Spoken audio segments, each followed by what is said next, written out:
Hola a todos, bienvenidos al programa especial en directo en el que abordaremos las novedades referentes a la segunda cumbre China-Asia Central, que se celebrará el día 17 en la capital de Astana, capital de Kazajistán, y en la que participarán los jefes de Estado de este mecanismo de cooperación regional. Me acompaña en el estudio Gabriel Salgado, colega y comentarista de CGTN en español, quien compartirá con nosotros sus puntos de vista acerca de esta reunión y el desarrollo de las relaciones entre China y los países de Asia Central. Gabriel, bienvenido. Muchas gracias, es un placer estar aquí. Muchas gracias a usted. Bueno, para ponernos en contexto, veamos primero las últimas noticias relacionadas con la cumbre. El presidente de China, Xi Jinping, asistirá a la segunda cumbre China-Asia Central en Astana. El mandatario chino estará en la capital kazaja desde el lunes hasta el miércoles. La cumbre se celebra en un momento de cambios profundos y complejos en el mundo. Conozcamos más detalles en el siguiente reportaje. La capital de Kazajistán vuelve a estar en el centro de atención diplomático. Se espera que líderes de toda la región se reúnan en Astana para mantener conversaciones de alto nivel sobre cooperación. Los líderes empresariales de la región afirman que la cumbre podría dar lugar a acuerdos concretos en muchos sectores, vitales para impulsar la interconectividad. Se trata principalmente de cuestiones energéticas, una cuestión relacionada con el sector agrícola, luego cuestiones relacionadas con la IA, así como las relacionadas con la industria manufacturera, el transporte y la logística. Estas son las principales áreas en las que se firmarán acuerdos. Lo que está en juego no es solo el comercio, sino la capacidad de China para forjar asociaciones regionales a largo plazo mediante inversiones, infraestructuras e iniciativas educativas. A medida que se aceleran los cambios en el mundo, China se está posicionando como una fuerza estabilizadora en Asia Central, promoviendo el desarrollo por encima de la división y la diplomacia por encima de la perturbación. Y con las cadenas de suministro mundiales bajo presión, asegurar rutas comerciales fiables a través de Asia Central se ha convertido en una cuestión tanto geopolítica como económica. Los líderes reunidos en Astana son conscientes de lo que está en juego, y los resultados de esta cumbre podrían determinar el desarrollo regional en los próximos años.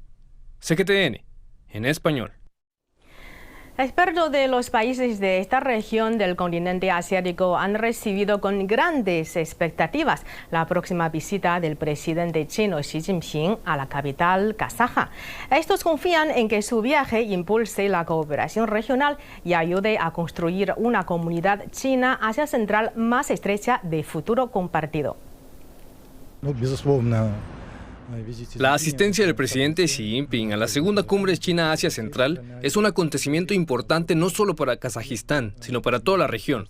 Refleja la profundización de la relación China-Kazajistán y los amplios puntos en común con los 5 países de Asia Central, que abarcan la agricultura, la gestión del agua, la digitalización y la innovación. Se espera que la cumbre guíe la futura cooperación hacia un nivel superior. El mecanismo China-Asia Central se ha convertido en una plataforma clave para el diálogo. Desde la primera cumbre, el comercio China-Kirguistán se ha estrechado, con proyectos de inversión chinos más activos y esfuerzos conjuntos para construir cadenas logísticas, incluido el ferrocarril China-Kirguistán-Uzbekistán. La apertura de China ha creado más oportunidades de exportación. Tenemos suerte de tener un vecino así. En su discurso de apertura de la primera cumbre China-Asia Central, el presidente chino Xi Jinping hizo un llamamiento a mantener el apoyo mutuo, el desarrollo conjunto, la seguridad universal y la amistad eterna. En los 2 últimos años, la cooperación entre China y los países de Asia Central ha avanzado sustancialmente en estos ámbitos. Todos los países de Asia Central han alineado sus planes o estrategias nacionales de desarrollo con la iniciativa de la Franja y la Ruta, lo que ha dado lugar a resultados fructíferos. La asistencia del presidente Xi a la segunda cumbre es de gran importancia. La capital de Kazajistán, Astana, está a punto de completar su primer sistema de transporte ligero sobre raíles. Construido bajo estándares chinos y diseñado para soportar temperaturas extremas, está diseñado a mejorar la conectividad en toda la ciudad. Fabricados por la compañía china CRRC Tangshan, los trenes ligeros que la capital de Kazajistán, Astana, comenzará a usar para apuntalar su oferta de movilidad urbana, se desplazarán por 18 estaciones y contarán con capacidad para 652 pasajeros. Todo el sistema se ha diseñado bajo indicaciones y estándares chinos para ser lo más eficiente posible. El equipo chino de constructores e ingenieros ha realizado numerosas innovaciones tecnológicas en torno a las regiones frías de gran altitud, lo que ha permitido que los vehículos y las vías del tren ligero de Astana se adapten al clima extremadamente frío de Astana. Esto ha sentado una buena base y ha sentado un buen ejemplo para expandir los proyectos de transporte ferroviario urbano a otros países de Asia Central en el marco de la iniciativa de la Franja y la Ruta. La prueba inicial de funcionamiento está prevista para septiembre y se espera que el servicio esté plenamente operativo a comienzos de 2026. Hay muchas ventajas. La ciudad es nueva, joven y se está desarrollando activamente. La población de la ciudad está creciendo muy rápidamente, por lo que la aparición de un nuevo tipo de transporte es una gran oportunidad para los residentes de la ciudad. Y me gustaría repetir que ayudará a llegar cómodamente a cualquier punto. Al disminuir los tiempos de desplazamiento por la ciudad, el sistema facilitará un mejor acceso al empleo, la educación y los servicios. La longitud de la vía de la primera línea es de 22 kilómetros.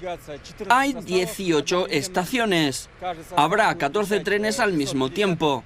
Cada tren transportará a 650 personas y el intervalo entre estaciones será de 3-4 minutos. Este sistema es una prueba más de la cooperación beneficiosa para los pueblos por la que apuestan China y sus socios. CGTN en español. Bienvenidos de vuelta. Me acompaña en el estudio mi colega y comentarista de CGTN en español, Gabriel Salgado. Gabriel, bueno, sabemos que la primera cumbre de China-Asia Central se celebró hace 2 años, en el año 2023, en la ciudad china de Xi'an. Y esta vez se ha elegido a la capital kazaja de Astana para ser la primera sede fuera de China. Entonces, ¿cómo valora usted la elección a esta ciudad para ser la sede? Exactamente, bueno. La primera cumbre de jefes de Estado se celebró, como dijiste bien, en Xi'an en 2023, pero este mecanismo de cooperación regional tiene una historia mucho más amplia que quizás vale la pena un poco resaltar, digamos.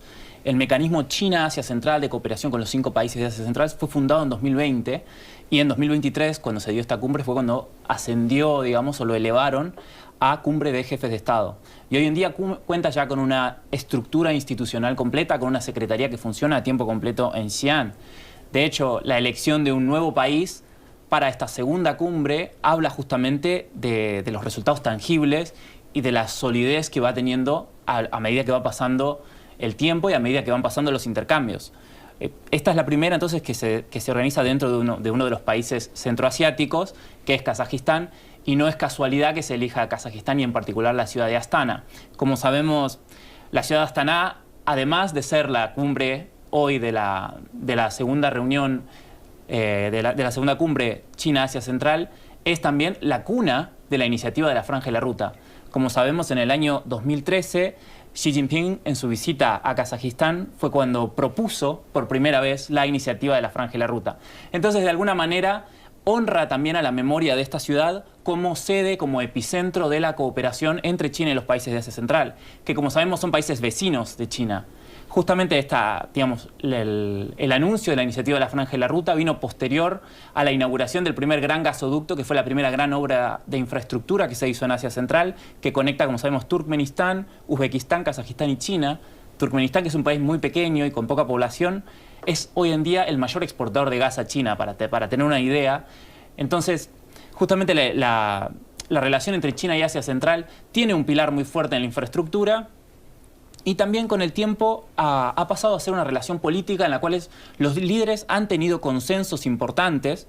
El hilo, digamos, si bien el hilo de la cooperación ha sido la iniciativa de la Franja y la Ruta, como sabemos, con un comercio bilateral entre las dos regiones que ha alcanzado récords en 2024, con casi 95.000 millones de dólares en comercio, y China se consolidó como el primer socio comercial de la región. todos los 5 países de Asia Central ya firmaron acuerdos en el marco de la Franja y la Ruta, y los 5 han ascendido sus relaciones diplomáticas con China a la categoría de asociación estratégica integral. Y como sabemos también, en ocasiones se ha mencionado la cuestión de la asociación estratégica integral para la nueva generación, para la nueva era, lo cual habla de una idea de mantener este vínculo. También se habla mucho de relaciones de buena vecindad y de buenos vecinos, porque, bueno, justamente por una cuestión geográfica, si bien, digamos, queda lejos de la capital china, no queda lejos de las fronteras chinas. Son todos países vecinos y países que comparten de alguna manera algunas características, en particular, por ejemplo, el hecho de que son países que no tienen salida al mar. Entonces la conectividad terrestre ha sido fundamental y ha sido el eje motor alrededor del cual ha girado la cooperación. China porque necesita recursos de esos países de Asia Central y porque tienen economías complementarias, y estos países porque, por sus condiciones geográficas, como veíamos en los videos, el clima extremo en invierno, mucho frío, por ejemplo, en Astana, que queda muy al norte, o por la gran altura que hay en algunas de las regiones, por ejemplo, de Uzbekistán, de Turkmenistán, de Tayikistán, tienen problemas justamente para acceder a las zonas rurales a servicios básicos. Entonces, toda la cuestión de la infraestructura hidroeléctrica, la infraestructura eléctrica, las nuevas energías, son todos proyectos que se han enmarcado dentro de la Franja y la Ruta.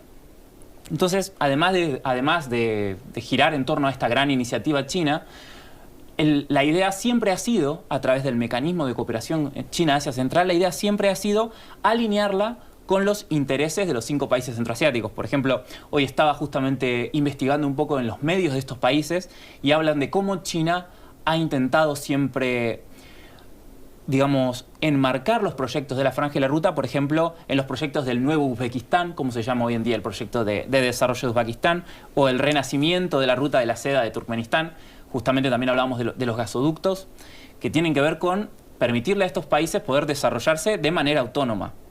Entonces, desde el punto de vista de los discursos, desde el punto de vista de qué es lo que simboliza esta serie de reuniones y esta institución que han creado, este mecanismo, es que tiene una visión estratégica e intergeneracional a largo plazo. Siempre se habla de que es para las próximas generaciones. Justamente cuando uno construye infraestructura, no espera ver los resultados hoy, sino que esperan que las próximas generaciones vean los resultados de las nuevas carreteras, de las nuevas formas de producir energía, del desarrollo económico en general. Entonces, ha sido otra de las regiones en las cuales es fundamental el concepto de comunidad de futuro compartido, en este caso China-Asia Central, que es un concepto que, como sabemos, China, digamos, la diplomacia china en general y Xi Jinping en particular, ha venido promoviendo con muchas regiones, como la región del ASEAN, como la región de África también. Entonces, en Asia Central ha sido de alguna manera uno de los pioneros en adoptar el concepto de comunidad de futuro compartido.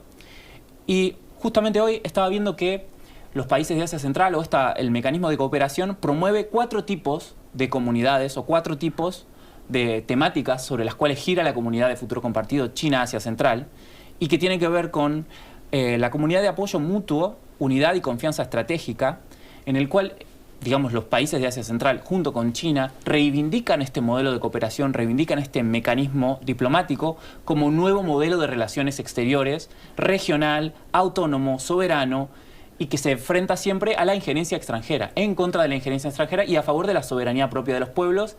Y justamente esta otra idea, o este otro pilar de la diplomacia china, que es la idea de que cada país tiene el derecho de elegir su propia vía al desarrollo. Entonces, desde este punto de vista, este mecanismo de cooperación impulsa este tipo de comunidad de confianza estratégica. Bueno, tiene mucha razón. Según su presentación, sabemos que la cooperación entre China y la región de Asia Central se centra en muchos campos, en muchos aspectos, como por ejemplo la seguridad, la estabilidad, la conectividad, modelo de desarrollo y la construcción de infraestructuras en muchos campos. Y de qué manera esta primera rotación de sede fuera de China demuestra la madurez de mecanismo de C5+1. C5 se refiere a los... A China. Sí. Exactamente, o sea, C viene a ser de Asia Central, sí, C5 más 1. Bueno, justamente tiene que ver, por un lado, con una alineación política, en el sentido de que hay esta nueva cumbre que ha cambiado de sede y en la cual los cinco miembros de Asia Central, más el presidente chino, han decidido mover la cumbre, volver a reunirse, volver a, digamos, entablar estas conversaciones multilaterales, justamente hablan de la solidez de la institucionalidad del mecanismo. Porque en principio quizás uno podría pensar que es un mecanismo con una sola cumbre, que se habla de los proyectos de cooperación y que termina en una cooperación económica. Pero que yo creo que lo más importante es que cuando hay cumbres de este nivel y cuando se reúnen jefes de Estado al más alto nivel es porque hay una voluntad política de generar diplomacia de alto nivel, de generar consensos políticos que van más allá de los acuerdos económicos. Justamente lo que hablábamos antes, de generar una visión estratégica a largo plazo, intergeneracional, de hablar contra la injerencia extranjera y a favor de la soberanía propia y de la capacidad de decidir qué es lo mejor para la propia región. Porque después de todo, digamos, las potencias extranjeras están muy lejos. Los que están en Asia Central son justamente los países que tienen el punto de atención sobre los asuntos de Asia Central. La idea de la conectividad tiene también que ver con eso. Cuando uno genera puentes, cuando uno genera caminos, cuando se genera energía, cuando se generan vínculos, digamos, a largo plazo, vínculos duraderos, infraestructura, justamente, lo que se hace es perpetuar la conectividad, perpetuar las relaciones. Y para que todo fluya de mejor manera, también tienen mucho que ver los intercambios humanos. Es necesario que entre los pueblos haya mayor comunicación, haya un mayor diálogo, haya una mejor, digamos, comunicación cultural, por así decirlo. Por eso también creo que otra cosa que habla mucho de la institucionalización, de la solidez de las relaciones entre China y los países de Asia Central, es también la valorización de las raíces culturales comunes, la idea de la ruta de la seda como símbolo, digamos, como símbolo histórico, para decir, venimos, digamos, de la misma historia, compartimos el mismo desarrollo, ahora lo queremos llevar hacia las próximas generaciones. Y obviamente también es un mensaje de alguna manera en contra de del proteccionismo que parece asomar en el mundo, una manera de decir, es una región abierta, es una región que coopera, es una región que está dispuesta al diálogo con el mundo. Justamente lo que buscan con los proyectos de infraestructura, lo que se busca con las cumbres de alto nivel es abrir aún más esta región para que puedan desarrollarse de una mejor manera. Bueno, y entonces, ¿qué temas de gran alcance se espera alcanzar o abordar en esta segunda cumbre de China-Asia Central después de la exitosa celebración de la primera edición de hace 2 años, por ejemplo? Yo creo que lo que veníamos escuchando, que son las grandes expectativas de los países de Asia Central, es continuar mejorando la conectividad. Porque es una región que históricamente está, como decimos, landlocked o, digamos, sellada por tierra. Es una región que no tiene acceso al mar y tiene que ahora estar linked in, como conectada dentro. Entonces, en este sentido, se espera de que haya mayores inversiones en infraestructura. Pero digamos que esta es la parte de la continuidad. Las inversiones en infraestructura, también esperamos que haya nuevos mecanismos de seguridad regional que se mejoren. Como sabemos, es una región que históricamente y desde el nacimiento del mecanismo discute lo que se llaman los 3 peligros, que son el terrorismo, el extremismo. Y entonces, estas son cosas que van a continuar o que uno espera que se sigan continuando. Lo que a mí me llama mucho la atención son las grandes innovaciones que se esperan de esta cumbre, o qué es lo nuevo que se espera que venga a llegar. Por una parte, la conectividad digital, que viene a sumarse a la conectividad física y que es igual de importante. Hoy en día es imposible pensar en el desarrollo de un país de una manera contemporánea, en un desarrollo moderno, sin pensar en un desarrollo digital. Entonces, justamente hay empresas chinas, como por ejemplo Huawei, que está trabajando en muchos de estos países de Asia Central para mejorar la conectividad, para mejorar el acceso a Internet. Pero particularmente a mí hay una de las innovaciones o una de las cuestiones que se vienen hablando más, que es la diplomacia juvenil, que es lo que hablábamos de la comunidad de futuro compartido intergeneracional y de que China en particular ha venido impulsando mucho la diplomacia juvenil con los países de Asia Central. Personalmente, por ejemplo, yo cuando estuve en la universidad, en mi curso había muchísimos compañeros de Asia Central y ahí me llamó la atención de que siendo una región con alrededor de 80 millones de habitantes tuviera tantos alumnos estudiando en China y tan interesados por aprender chino. Y claro, cuando uno habla con ellos son plenamente conscientes, digamos, de que China es como un hermano más grande, es el país grande que está al lado de ellos. Entonces hay muchísimas oportunidades de desarrollo y muchísimas, digamos, el potencial de las relaciones para los países de Asia Central es enorme.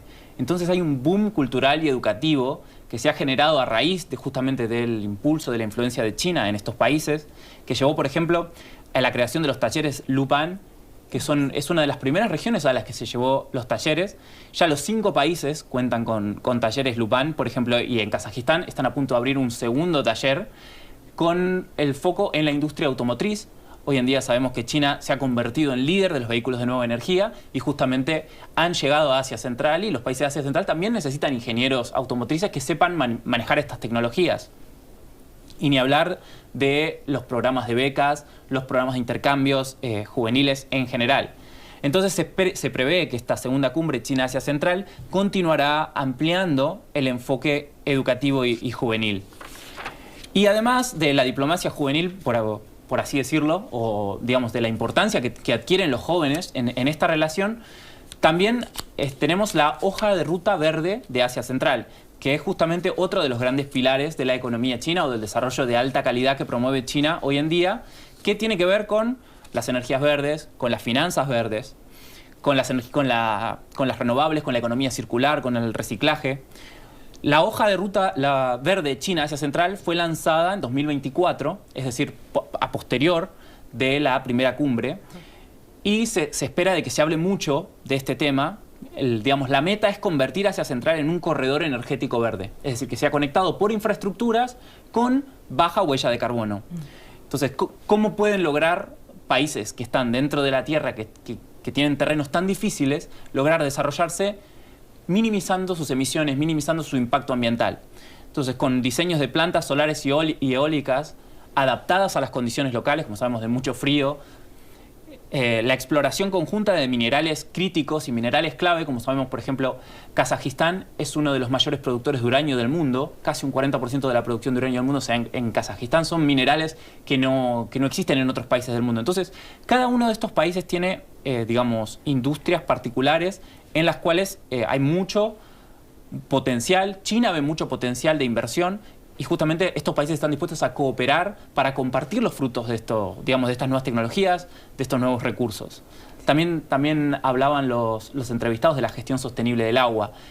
Es fundamental avanzar en proyectos de agua inteligente, infraestructuras resilientes al clima. Siempre en esta región de Asia o en esta región del mundo hay un énfasis constante en las dificultades climáticas, porque realmente son regiones difíciles, son regiones de altura, son regiones frías. Entonces, bueno, justamente gestionar el agua para asegurar el acceso a las poblaciones y para asegurar el agua limpia para todos es también fundamental.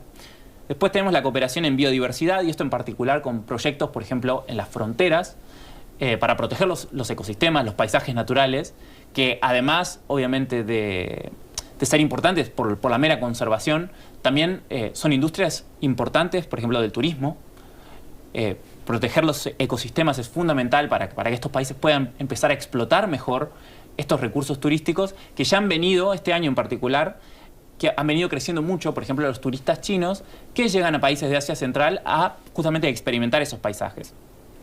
Por otro lado, tenemos las finanzas verdes y justamente el financiamiento. El Banco Asiático de Infraestructuras este año aseguró que por lo menos la mitad de las inversiones que van a realizar en Asia Central con este mecanismo tienen que ser en energías verdes. Entonces tenemos plantas solares en Uzbekistán, parques eólicos en Kazajistán, centrales hidroeléctricas en Tayikistán, como sabemos, zona de montaña. Entonces son como pequeñas centrales hidroeléctricas que aseguran el acceso al agua y el acceso a la energía de poblaciones rurales o poblaciones en lugares remotos.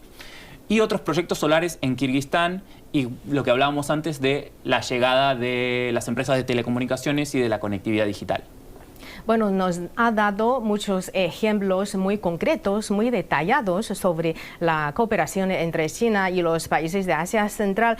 Y creo que estos son, en los últimos años, se han progresado todos estos proyectos simbólicos de cooperación entre China y la región. Creo que habrá otros ejemplos muy importantes que se han realizado durante estos años de esta cooperación bilateral entre China y la región, que en los aspectos, por ejemplo, en la línea férrea o en el corredor terrestre, por ejemplo. ¿Nos da algunos ejemplos? Claro, por supuesto.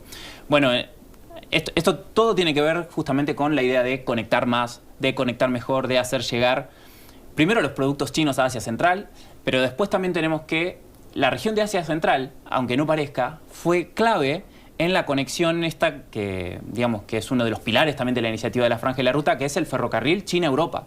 El ferrocarril China-Europa también se puede conocer como el corredor Transcaspio o a través del Mar Caspio, y va a través de Kazajistán.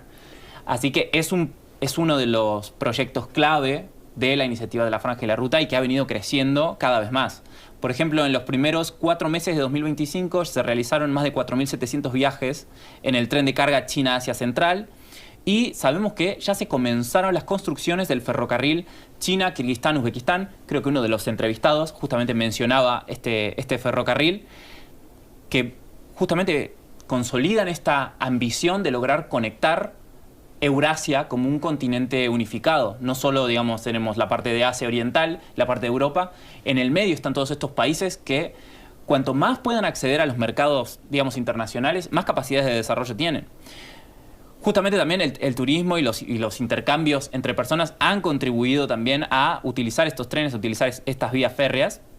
Entonces han construido poco a poco, justamente con gasoductos, con ferrocarriles, con centrales hidroeléctricas, con conectividad, han construido una red económica complementaria en toda la región de Asia Central. Por eso también es importante mencionar que la sede del mecanismo de cooperación China-Asia Central no está en Beijing, que sería la capital de China, sino que está en Xi'an, que también es desde el punto de vista simbólico es muy importante porque es el punto de partida de la ruta de la seda y la conexión cultural que une a China con estos países.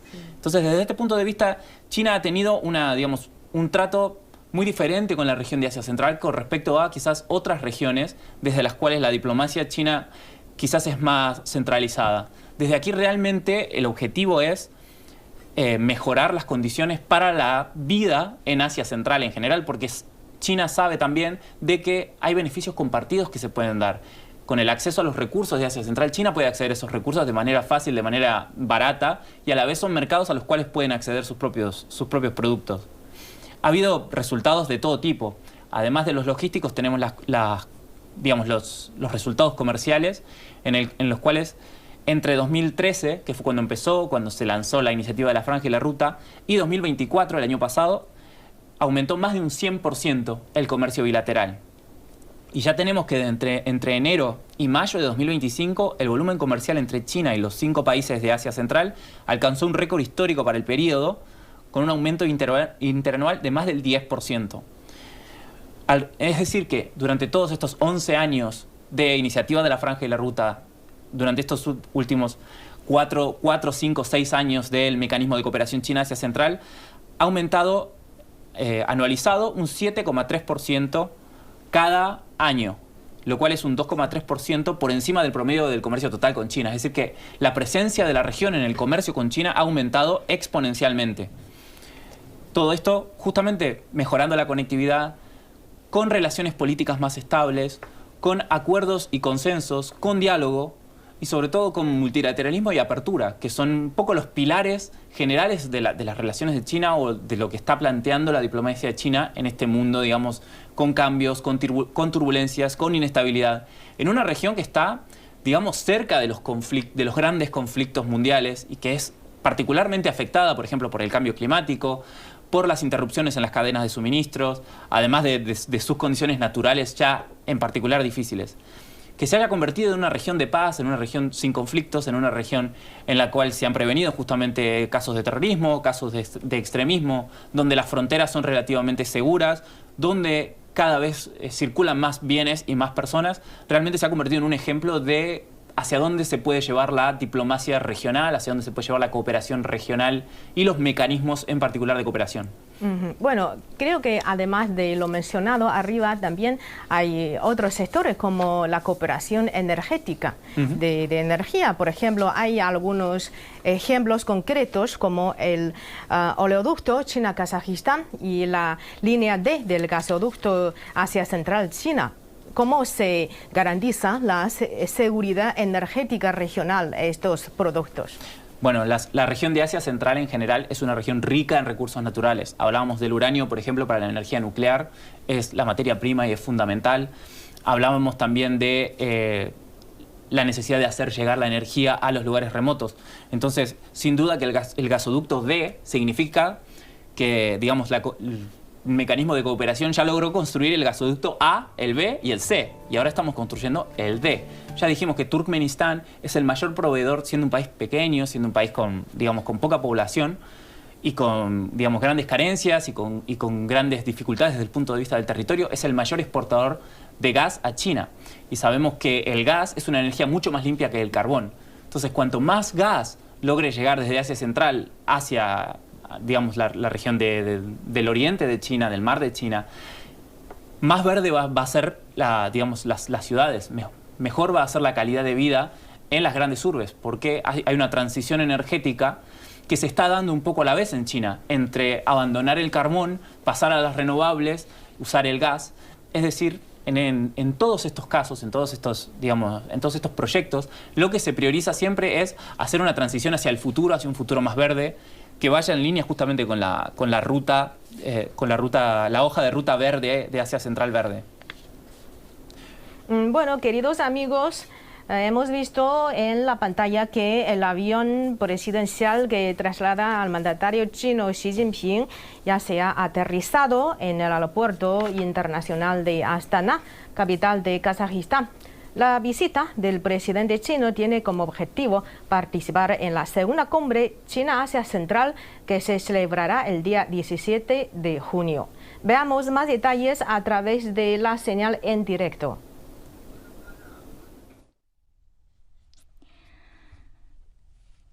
Ya llegó el avión especial del presidente chino Xi Jinping al aeropuerto internacional Nursultan Nazarbayev de Astana, Kazajistán.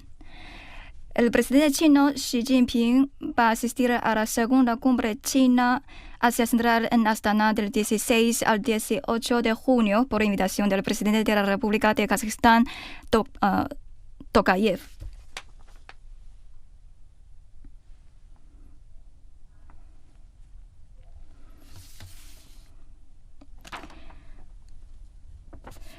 El presidente Tokayev ha organizado una ceremonia de bienvenida grande y solemne para el presidente chino en el aeropuerto. La última vez que el presidente chino Xi Jinping visitó Kazajistán fue en julio de 2024 y en esta visita el presidente chino asistió a la 24ª reunión del Consejo de Jefes de Estado de la Organización de Cooperación de Shanghái.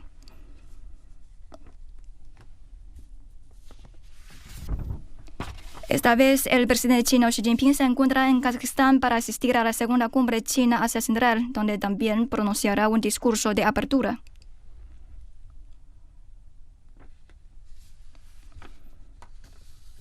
En la pista se nota una alfombra azul.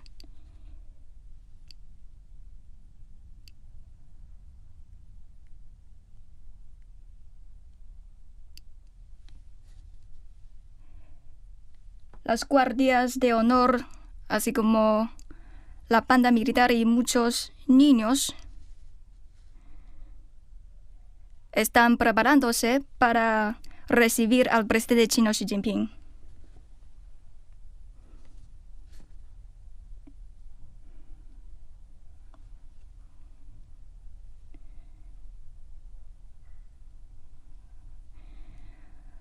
Durante la última visita del presidente chino Xi Jinping a Kazajistán, el presidente kazajo Tokayev también le recibió en persona en el aeropuerto.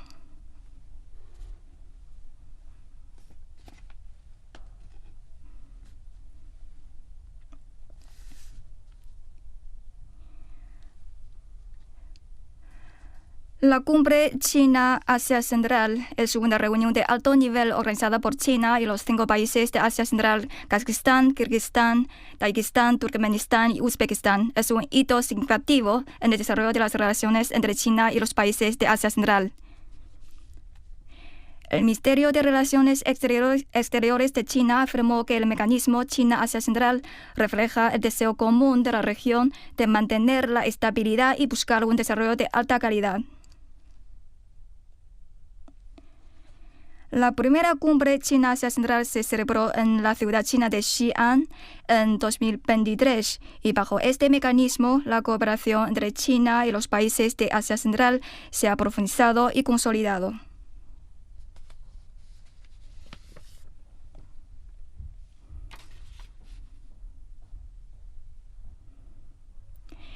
La cumbre de Xi'an en 2023 supuso el primer encuentro de la historia entre los jefes de Estado bajo el mecanismo de cooperación China-Asia Central, y los líderes acordaron organizar el encuentro al máximo nivel cada 2 años, alternativamente en China y Asia Central. El año pasado, este mecanismo fue reforzado institucionalmente con el establecimiento de una secretaría en Xi'an.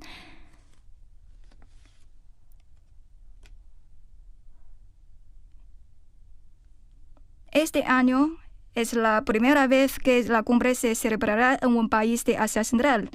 Los líderes de China y los países de Asia Central tienen previsto intercambiar puntos de vista sobre la cooperación y sobre asuntos candentes internacionales y regionales. El presidente Xi también se reunirá por separado con estos líderes, y China espera que la cumbre consolide aún más la base de su confianza mutua, profundice la sinergia entre las estrategias y mejore la cooperación en varios campos.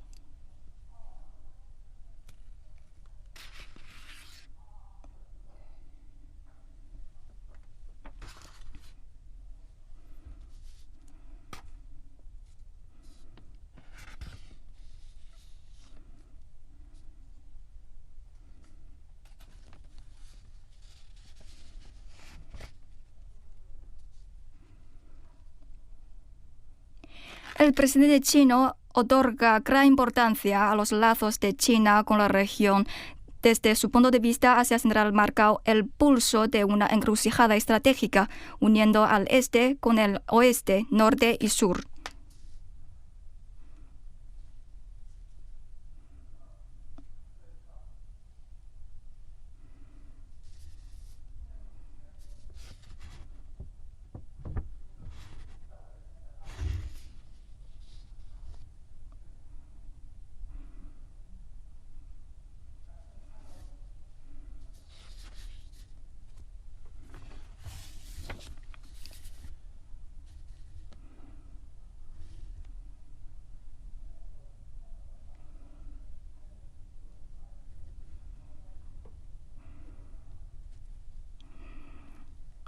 En el aeropuerto vemos muchos niños con las banderas de China y Kazajistán en sus manos.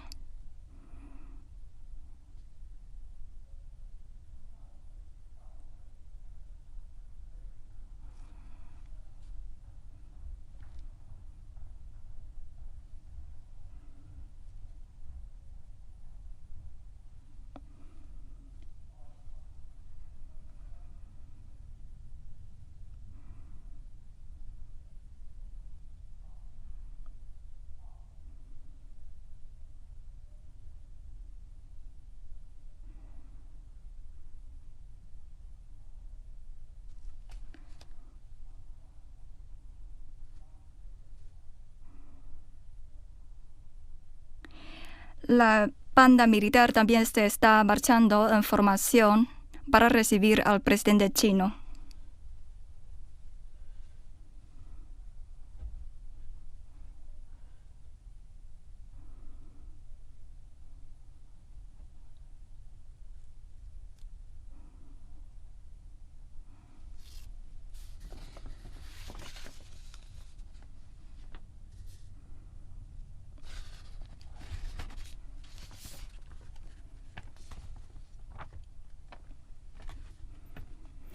Hoy en día, Asia Central se presenta como la única región del mundo donde todos los países son socios estratégicos de China. Y estas asociaciones, según el presidente chino, han forjado una nueva senda de buena vecindad y cooperación de beneficio mutuo, creando un nuevo paradigma para las relaciones internacionales.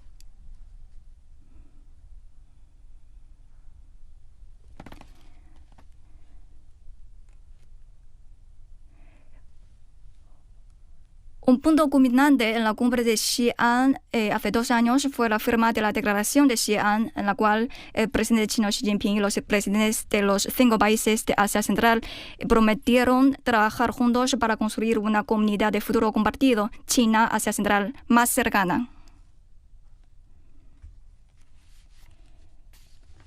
El presidente kazajo Tokayev y otros altos funcionarios del gobierno de Kazajistán ya están esperando al presidente chino Xi Jinping al pie de la escalerilla.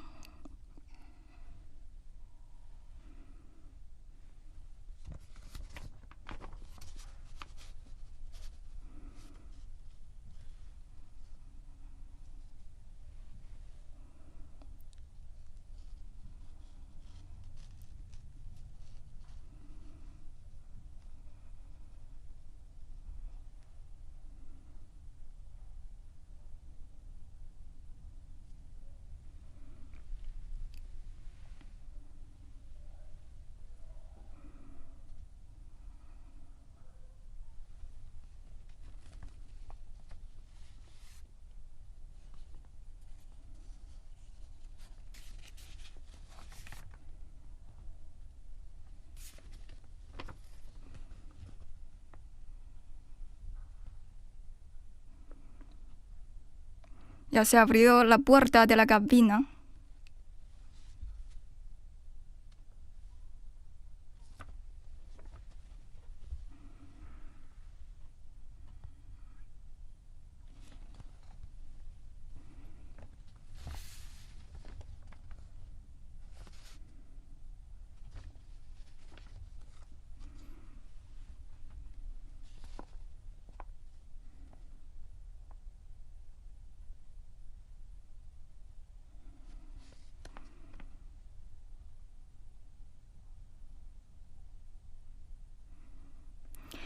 El presidente chino Xi Jinping salió de la cabina.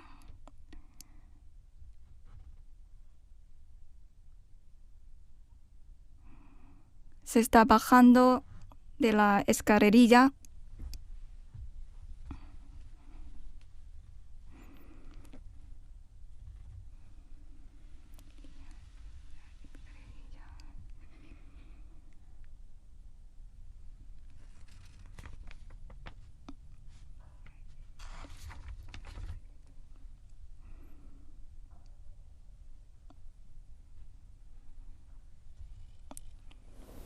Bueno, muy bienvenidos de vuelta. Está en el estudio nuestro comentarista de CGTN en español, Gabriel Salgado. Gabriel, estábamos hablando sobre las relaciones entre China y los países de Asia Central y la cooperación, el desarrollo. Ha logrado la cooperación entre China y estos países a través del mecanismo de la cumbre de China-Asia Central, también bajo la iniciativa de la Franja y la Ruta. Hemos enfatizado en muchos campos concretos y muy detallados, sobre todo algunos proyectos simbólicos de este lazo bilateral. Y también queríamos saber de qué manera reforzará la cumbre la sinergia entre la iniciativa para la seguridad global propuesta por China y los esfuerzos de los 5 países por combatir las 3 fuerzas, el terrorismo, separatismo y el extremismo. Exactamente. Bueno, como sabemos, digamos, la diplomacia china en general tiene la iniciativa de la Franja y la Ruta, que está complementada por las otras 3 iniciativas, la de seguridad global, civilización global y desarrollo global. Sí. Están integradas, digamos, íntimamente en todo el mecanismo de la cooperación regional con Asia Central. Justamente con Asia Central en particular, la historia de la seguridad es un poco más larga que la iniciativa de seguridad global, porque parte, justamente, digamos, el primer mecanismo de seguridad regional que se, digamos, implementa con los países de Asia Central es el mecanismo de la Organización de Cooperación de Shanghái, que surgió como un foro regional de seguridad. Este foro de seguridad regional fue evolucionando, como sabemos, pasó a distintos campos, pasó a una cooperación más de tipo económica, pero sigue funcionando como foro de seguridad. Y además también tenemos que la iniciativa de seguridad global se integra en el mecanismo de China y Asia Central como forma de alerta temprana, por ejemplo, en los casos posibles, y de capacitación de personal. Es decir, Hoy en día hay ejercicios anuales que practican las policías y los grupos de control fronterizo de los 5 países de Asia Central y de China y de los otros miembros también de la Organización de Cooperación de Shanghái. Más de 12 operativos fueron ejecutados desde 2013 y China aporta tecnología, justamente tecnología de seguridad de primera línea, y también aporta, por supuesto, personal, aporta recursos. ¿Por qué? Porque justamente una región segura, una región estable, una región en la que no pasen, digamos, accidentes aislados, es una región más fuerte y una región propicia para el desarrollo. Porque recordemos que los inversores siempre acuden a los lugares más seguros, justamente porque sus inversiones están más seguras. Entonces, la iniciativa de seguridad global enmarcada dentro de la cumbre o dentro del mecanismo de cooperación China-Asia Central tiene que ver con esta idea, con este mensaje de mostrar una región sólida, una región fuerte, una región estable para el desarrollo, para la conectividad, para la apertura. Sí, tiene mucha razón. La iniciativa para la seguridad global propuesta de China ocupa un lugar bastante importante, juega un papel muy importante, relevante en, creo que, el desarrollo de las relaciones entre China y la región y también el desarrollo económico y socioeconómico de la misma región. Y sobre todo creo que la cumbre de China-Asia Central puede, con la Organización de Cooperación de Shanghái, los dos pueden hacer un mecanismo nuevo de cooperación para enfatizar, para garantizar mejor la seguridad y la estabilidad regional. ¿Y qué mensaje conjunto enviarán los líderes para rechazar cualquier injerencia externa y salvaguardar la estabilidad de Euroasia, por ejemplo? Creo que justo en un momento en el cual la región atraviesa un momento complicado, recordemos la situación en Irán en este momento, por ejemplo, que es un país que está cercano a esta región. Fijémonos la diferencia entre cómo ha sido, digamos, una región y la otra. Irán quizás está más relacionado con el Medio Oriente. O sea, en contraste, la región de Asia Central ha sido una región mucho más estable. Y esto fue, en gran medida, gracias a que los países de la región, junto con China, han logrado resistir la injerencia extranjera y buscar su propio camino al desarrollo, poder estabilizar sus modelos políticos y poder justamente combatir todo ese tipo de, digamos, problemas de seguridad que puedan pasar de manera autónoma. No necesitaron pedir ayuda a potencias extrarregionales para lograr defender justamente la seguridad regional. Entonces, en esta cumbre se espera una fuerte declaración o una declaración, digamos, incisiva en la cuestión de que las potencias extrarregionales no ingieran en los asuntos internos de regiones a las que no pertenecen, porque no las conocen y porque no son soberanos sobre esas regiones. Y que cada región, recordemos nuevamente uno de los pilares de la diplomacia china, que cada país y cada región tiene el derecho a decidir su camino del desarrollo, de decidir sus instituciones políticas y la forma en la que lo va a llevar poco a poco, de qué manera va a llevar a cabo su apertura y en qué momento del desarrollo económico están para tomar determinadas medidas. Bueno, Gabriel, hacemos una pequeña pausa de esta charla, esta entrevista. Veamos algunas noticias relacionadas con este tema. Le han llamado sanador, pionero y mensajero de la amistad entre China y Kazajistán. Durante más de 2 décadas, el cirujano oftalmólogo kazajo, conocido como el Dr. Bek, ha tendido puentes en el noreste de China. Veamos los detalles. Liu Yangfang, de 53 años, llevaba meses sufriendo dolores oculares. Condujo por más de 1 hora hasta encontrarse con un rostro conocido que la ayudó hace más de 10 años. El Dr. Saule Bek llegó a China en 1993 en una misión médica de corta duración. 5 años más tarde, se incorporó al recién creado Hospital Oftalmológico de Daqing, en la provincia nororiental de China, y no volvió a marcharse de allí. Al principio nunca imaginé que me quedaría tanto tiempo. La carga de trabajo era intensa, cirugías, atención al paciente. Solo volvía a casa una vez al año. Pero con el tiempo crecí con el hospital y con China. Ahora, este es mi hogar. En los últimos 26 años, ha tratado a más de 200,000 pacientes en China. Los habitantes de la zona le llaman Dr. Bek, nombre que incluso figura en su sello de diagnóstico. Hace 15 o 16 años tuve una queratitis. Un médico kazajo me atendió en el antiguo hospital oftalmológico con la ayuda de un traductor. Cuando volví a sentir dolor en el ojo, no fui a ningún otro sitio. Vine directamente a ver al Dr. Beck. Desde la introducción de cirugías avanzadas hasta la formación de nuevas generaciones de médicos, el Dr. Beck ha dejado una huella que va mucho más allá de sus pacientes. Durante la residencia nos enseñó los procedimientos para cataratas paso a paso. Nos guió a través del proceso de implantación de lentes, la prevención de complicaciones y el trabajo con precisión. Su tutoría definió nuestras carreras. En la actualidad, el Dr. Beck forma parte de una alianza oftalmológica liderada por China que lleva a cabo cirugías oculares gratuitas en los países socios de la iniciativa de la Franja y la Ruta, entre los que se encuentra Kazajistán, su país natal. Cuando llegué a China en 1993, la oftalmología aún estaba en desarrollo. Nos quedamos para ayudar. Ahora China está desarrollada y está devolviendo la ayuda enviando médicos a Asia y África. Es lo correcto. Y el material quirúrgico que utilizan se dona para ayudar a los hospitales locales. Tanto en 2022 como en 2024, el presidente chino Xi Jinping lo nombró en artículos de opinión firmados, calificándolo de mensajero de la amistad. En 2024, el Dr. Beck recibió el prestigioso Premio a la Amistad otorgado por el gobierno chino, un honor que solo se concede a 50 expertos extranjeros al año. Pero para él, la mayor recompensa sigue siendo la gratitud de sus pacientes.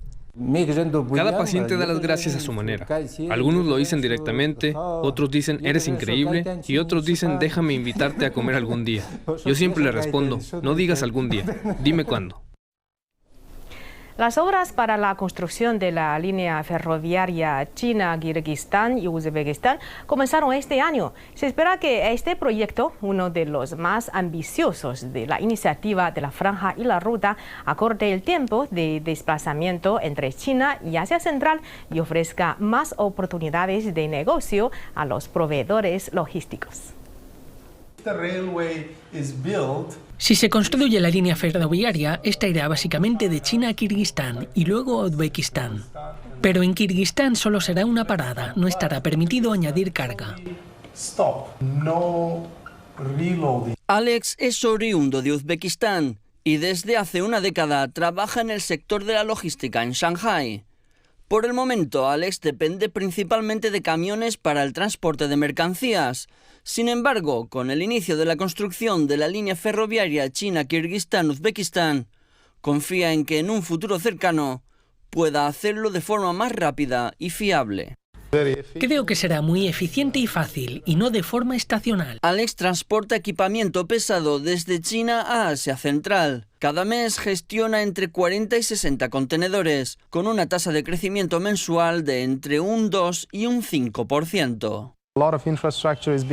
Se están construyendo muchas infraestructuras en Asia Central, también en Uzbekistán, por lo que queremos asumir más proyectos de operaciones logísticas. En 2018 se inauguró la autopista China-Kirguistán-Uzbekistán, lo que permitió a Alex transportar carga de una manera más cómoda. Pero el transporte con camiones también tiene sus desafíos. Cuando las infraestructuras, las carreteras, están en buenas condiciones, no hay problemas.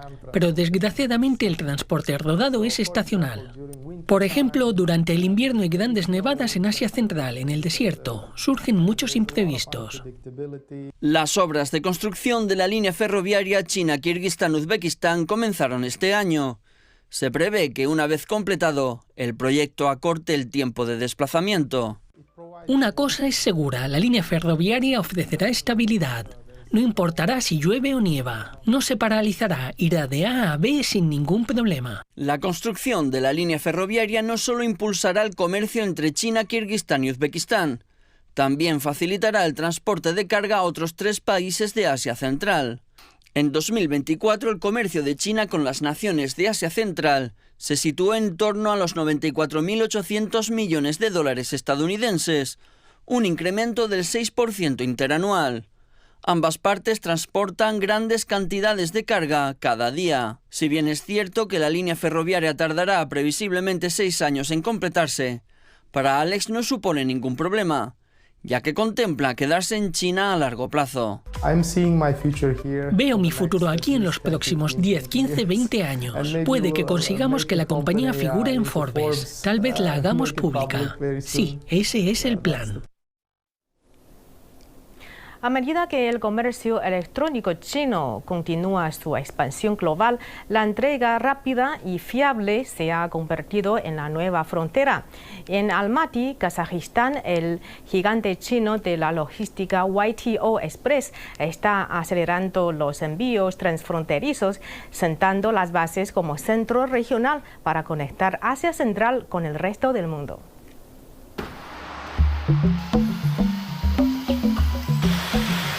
Son las 2 de la tarde en Almaty y Alisher está entregando su paquete número 41 del día.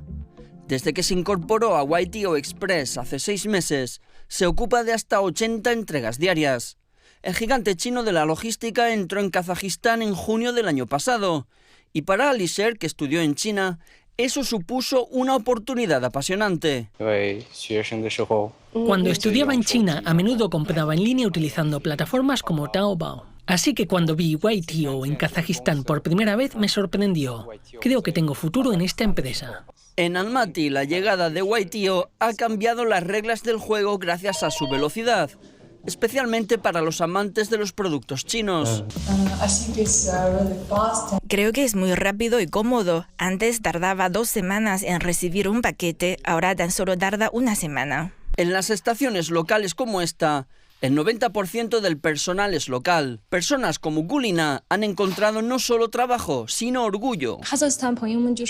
Mis amigos kazajos ahora pueden comprar productos chinos a través de YTO y yo puedo enviar especialidades locales a mis amigos en China. Se siente muy bien ayudar a conectar nuestros dos países. Estoy orgullosa de lo que hago. Es genial que podamos comprar cosas de China. Espero que traigan servicios como este a Afganistán también. Pero el viaje de YTO a Asia Central es solo el primer paso hacia un centro mundial de transporte urgente. Como solemos decir, para hacerte rico construye primero carreteras. El proyecto SkyHub de Almaty es el primer paso de nuestra estrategia global. En la próxima década tenemos previsto construir 7 grandes centros logísticos en Oriente Medio, Europa, el sudeste asiático y América. Creemos que nuestra misión es ayudar a las empresas chinas a globalizarse, creando primero la infraestructura. Con una logística fuerte, las empresas pueden llegar más lejos y fortalecerse más. Desde entregas más rápidas a asociaciones más profundas, YTO está haciendo algo más que mover paquetes. Está ayudando a construir un futuro más interconectado, entrega a entrega. CGTN en español. Bueno, por la limitación del tiempo tenemos que despedirnos de mi colega y comentarista de CGTN en español, Gabriel Salgado. Gabriel, muchas gracias por sus valiosas opiniones y comentarios. Gracias a ti. Espero encontrarnos otra vez. Muchas gracias. Bueno, con todo esto terminamos este programa especial de CGTN en español con motivo de la segunda cumbre China-Asia Central. Muchas gracias por sintonizarnos. Hasta la próxima.